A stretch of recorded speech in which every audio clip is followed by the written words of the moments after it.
Mullen fam, as much as I like to hear that some big dogs are loading up in Mullen shares, you sometimes still have to be cautious because the way the system and the market is set up nowadays, you sometimes have to look deeper into things in every little transaction that takes place.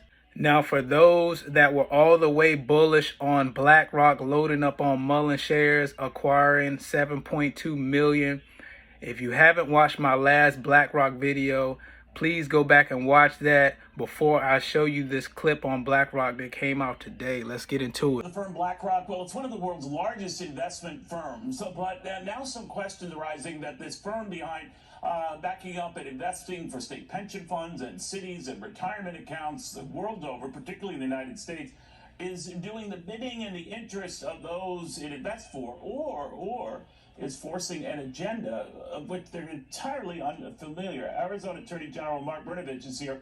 He's leading a coalition of at least 19 states right now trying to find out whether BlackRock's leftist agenda or woke agenda is getting in the way of doing what's in the interest of the folks for whom it is supposed to be doing the investing.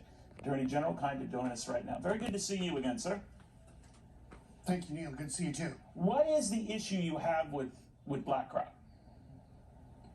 Well, there are several issues, but me and my colleagues are worried that as BlackRock manages literally trillions of dollars investments, including state pension funds, including maybe your 401k or your retirement fund, concerns that them and other fund manager and big banks are essentially colluding to pressure corporate America to adopt these woke or ESG standards. Now, BlackRock, I think, is claiming, and we've reached out to them, they've yet to get back to us, but that this is part of a dialogue, not any of this strong arming you talk about. What do you say?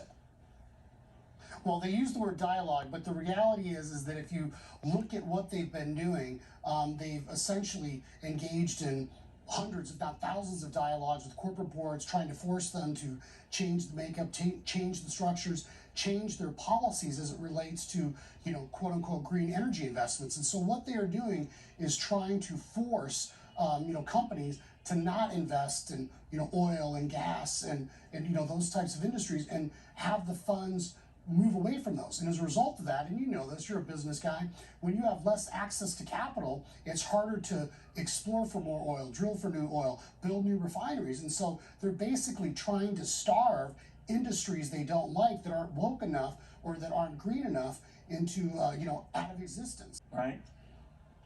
Yeah, they wouldn't know it. And not only that, Neil, they have that fiduciary duty to, maximize returns on investments. And so when we talk about green, if it's your 401k or your retirement plan, the only green you care about is getting, the green bucks, your dollars on that investment.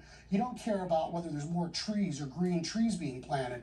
And so that's their duty. And if they want to, advance some sort of agenda, they can do it, but they're using state pension funds and your retirement investments to do it, to basically strong arm, other institutions and colluding together with big banks and other financial institutions to starve capital from these, from the fossil fuel industry. Go.